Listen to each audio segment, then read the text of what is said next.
Good morning, everyone. Good morning. Welcome to 17th Street. Woohoo! Right? This is my favorite part of the city. Not only do I live here, I also serve as a neighborhood commissioner on the DuPont Circle ANC. I also work with the mayor on the advisory committee of LGBTQ affairs. Privileged to be able to do my part in the city to bring equality to all of those. So thank you for coming out today and to help paint the crosswalks. Yay! Yeah.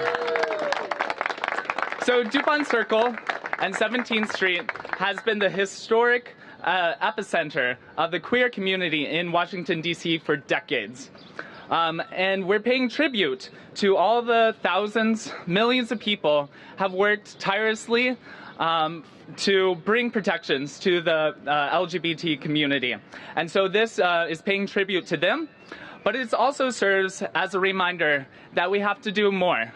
There are still thousands of people who don't have equal protections, equal rights, and we need to work for those. We need to protect those. And so, excited that tomorrow we'll be finishing the painting. 8 crosswalks in total between R Street and P Street here on 17th. 7 rainbow crosswalks. And then we are also doing 1 trans flag crosswalk. So it's the light blue, light pink, white crosswalk. We wanted to make sure to do this to draw attention to the fact that our trans family members are still not without the protections of many of the other queer folks in the community. And so we wanted to make sure to have this crosswalk, draw attention to it, raise funds for local DC charities, and really highlight the fact that we need to do more for our transgender family members. So a few special thank yous. First, one to Dr. Howard Brooks. He's the medical director for Georgetown Skin. He contributed $1,500 to the project. All right. Plaza Art Supply of DC for donating most of the paint. Thank you, Kelly Wright, a trans activist here in Washington, D.C. Troy Pentonbrick, another organizer for the crosswalks. Sheila Reed, Director of the Office of LGBTQ Affairs. Jeff Marunian, Deputy Director of DDOT. Capital Pride Alliance, and the DuPont Circle Citizens Association. They all played a critical part in making this happen. So before I introduce our mayor, I just wanted to say one thing and be a little real with you. So I moved to Washington, D.C. approximately 6 years ago from rural Missouri. And let me tell you, it's not easy being a gay man in rural Missouri. But when I had the opportunity to move to D.C., I jumped on it. And as soon as I arrived, I felt welcomed. I felt cherished, I felt loved, and I felt community. That is very important to the people of the queer community, to have a place that they can call home.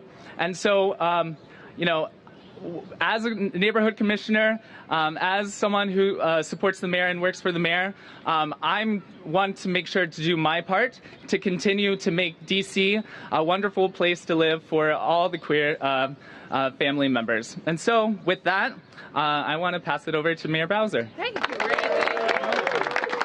Everybody, let's give our commissioner a big round of applause.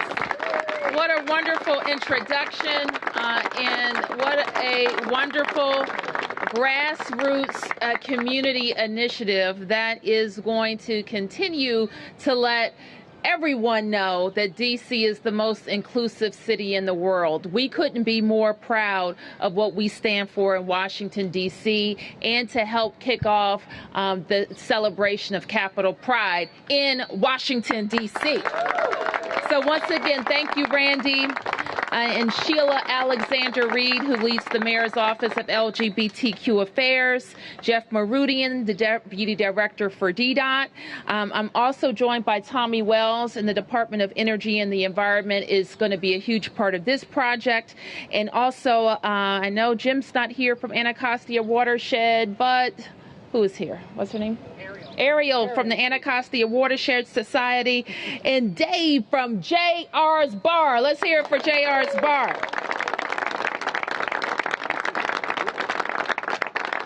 So we know a lot changed on Election Day last year, didn't it? But I know what didn't change, and that's us. And that is our commitment to the values that make us an inclusive and diverse city. And this project today is just one illustration of how we will be inclusive and diverse. Another illustration is our commitment to make sure that the mayor's cabinet in the District of Columbia, as well as the government of the District of Columbia, reflects our city and who we are. I've invited some of my cabinet members who are LGBTQ, and they wanted to say hi. So say hi to Steve Walker from the Mayor's Office of Talent and Appointments, Jed Ross, the Director of the Office of Risk Management, Barry Christworth, the Senior Legal Advisor to the City Administrator, Polly Donaldson, the Director of the Department of Housing and Community Development, Matthew Brown, the Director of the Office of Budget and Finance, Eric Shaw, the Director of the Office of Planning, Jim Slattery, the Director of the Mayor's Correspondence Office, David Doe, the Director of the Mayor's Office on Asian and Pacific Islander Affairs. But wait, there's more. Jeff Marudian, the Deputy Director for DDOT. Lindsay Miller Vieira, the Chief of Staff to the Deputy City Administrator. John Coombs, the Associate Director of OPLA. Heather Barmore, the Digital Director for the Mayor. Tomas Talamonte, the Senior Associate Director for OFRA. Lamont Akins, the Chief of Staff of the Mayor's Office of Community Affairs. Hold up, wait, more. Brent Johnson, the Special Assistant for the Deputy Mayor of Economic Opportunity. Derek Younger, the Special Assistant to the Commission on Arts and Humanities. Nick Narkowitz, the Associate Director for the Office of Federal and Regional Affairs. And Richard Livingstone, the Ward 2 Moker. So a number of folks couldn't be with us this morning, but I just want you to know that our commitment is hiring the best of the best and having a city government that reflects Washington, D.C. So Randy told you that today and throughout the next week, we're putting out a call for mural artists to help us paint 16 storm drains across the city and raise awareness about storm water pollution, and to raise awareness about all of us locking arms to support our LGBTQ neighbors. To help celebrate this, we're going to get started right here on 17th Street. We have a sample temporary crosswalk, but also a sample storm drain that will give you an idea of what we will be doing for the next week. Design ideas for the storm drains are due by 5 p.m. next Friday, June the 16th. And this program is being produced by the Anacostia Watershed Society and is funded through the Department of Energy and Environment, the Community Stormwater Solutions Grant. So thank you, Tommy Wells. Interested artists can also visit the Anacostia Watershed Society's website. And so lastly, I want to invite everyone to join me and a lot of your friends and neighbors at this year's Capitol Pride Parade.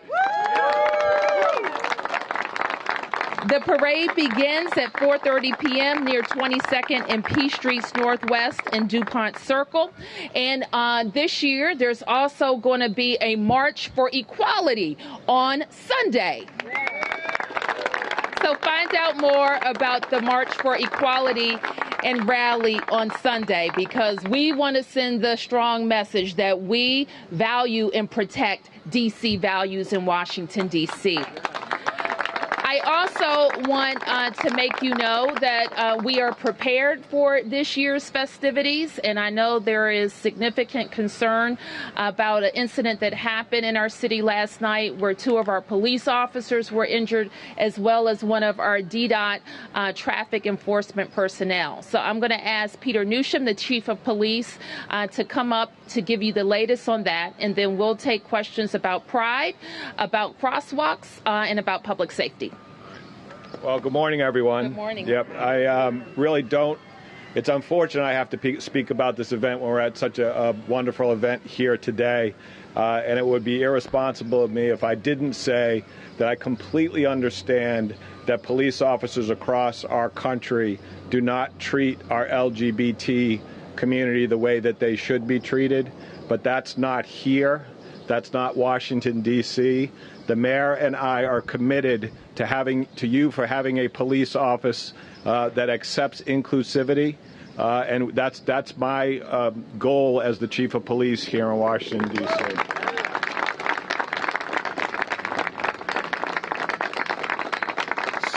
So unfortunately, last night we did have an incident in our Adams-Morgan neighborhood. Two of our 4-year veteran police officers and one of our district's Department of Transportation control aides was struck as they were doing their job in our community. The facts of the case are as almost 9 o'clock, a little bit before 9 p.m. last night, we had a vehicle that was stopped in front of a bus going northbound on 18th Street in the middle of Adams-Morgan. A vehicle that was behind the bus, probably 6 or 7 vehicles back, left the northbound lane, went into the median, and at a high rate of speed, struck all 3 of the district employees. The 3 district employees were brought to local hospitals. Right now, we have an officer that is in critical but stable condition. So our officer, we're very concerned about the prognosis for that particular officer, and we're waiting for word from the hospital about his future prognosis. The second officer received serious injuries. He was admitted overnight, and hopefully he will be released today. And the traffic control aide was treated for injuries last night and released from a local hospital. We were able to make 2 arrests in the case. The driver of the vehicle was a man by the name of Brandon Lord Fergaris Mormon of Disputana, Virginia, which I understand is south of Richmond. And the passenger in the vehicle was a guy by the name of Dwayne Taylor of Prince George's, Virginia. We recovered an assault rifle from the vehicle. But we have done interviews, we have done some background checks on these 2 folks, and right now we do not have any information to suggest that this was a terrorist-related event. There were some people that I want to thank who I believe, who, if they did not act as quickly as they did, we may have lost one of our officers last night. The department's fire and EMS, who responded to the scene, and transported our officer to the hospital, to a local hospital. The team at the local hospital, these folks save lives every day. They bent over backwards, accommodating all of the police officers that arrived at the hospital, and they were instrumental in saving our officer's life. There was a Metro bus driver, and I have seen footage. This driver sprinted. When I say sprinted, you've never seen a man run so fast to go to the aid of the fallen officer to try and render the medical assistance. Both of the families, and the community, I forgot to mention the community. We have received numerous phone calls and letters and emails of support from our community. I want to thank you for that. Both of the families have asked that the media respect their privacy while they are dealing with their officers who are injured. So thank you very much. Thank you. Okay, well, we're ready for a few questions. Yes, Mark. Can we get the chief back? Yes, absolutely. Chief, can I first ask you about security for Gay Pride and the parades and those activities, given what we've seen, around the world? Yeah, we do not have any particular threats here in the District of Columbia, and like the mayor said, I know folks may be feeling a little uncomfortable about things that we have seen across the nation. The Metropolitan Police Department will be out there. Our role at the parade will to make sure that we have a safe event. Will you have extra officers on duty? We will have sufficient officers out there. You will see plenty of police officers out there to support this event. Matt? Just to follow up on that, what Mark was asking, are you doing anything to secure the boundaries where people could drive in? We've been hearing over and over again of people using vehicles to commit some type of terrorist attack. You have Pennsylvania that'll be packed with thousands of people. Are you putting trucks in place? Are you doing anything to stop traffic? We don't talk publicly about the measures that we are taking, but we are aware of that threat, and we will take steps to make sure that doesn't occur. Chief, in last night's incident, any evidence of CDS on these two, and was there a high-capacity magazine found in the vehicle? I'm not going to talk specifically about evidence, but I will reiterate the fact that there is, at this point, absolutely no link to suggest that this is terrorist related. Chief? What about, was there any reason to believe that these two might have been, or the driver may have been under the influence of something? Those are things that we will look at in the course of our investigation. And does it appear right now, the charges that we have on the driver are assault with intent to kill, and then we have firearm charges on both the driver and the passenger. Does it appear that it might be accidental or intentional? That will be borne out through the investigation. Chief, were these particular suspects involved with any other crime leading up to what happened last night? Is there any indication as to, I mean, people were saying they were going 50 miles an hour. That's a high traffic, foot traffic area, and to be blowing through there, it just sounds crazy to be going through there at that rate of speed. I agree. That's reckless behavior, but we do not have any information to suggest that they were involved in any criminal activity prior to the incident. Okay, so the chief will be available for additional questions on last night's incident. And now we're going to turn to our wonderful group of volunteers, Plaza Arts, the whole team, as we work on this crosswalk on 17th. We're going to do 2 on 17th.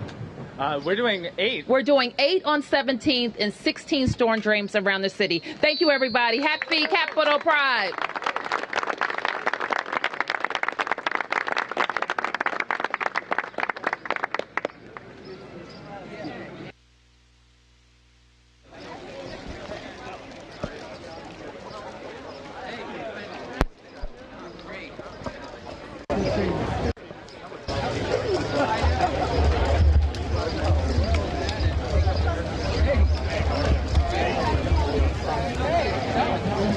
Yes, we are. Yes.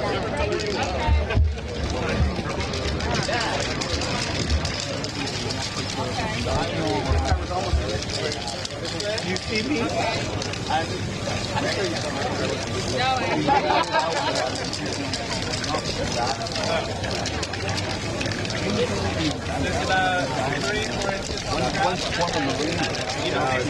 Hey, Sheila. How you doing, y'all? Good. How you been? Y'all been trying. All right. Perfect.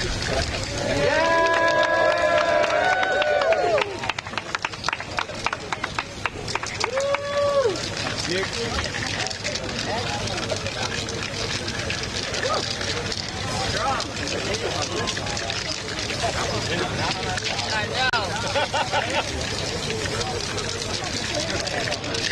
That was wonderful.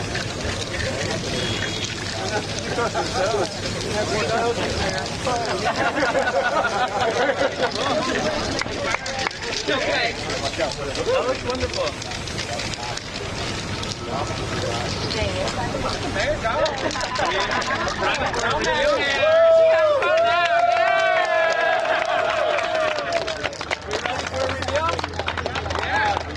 Right. Let's do it. All right.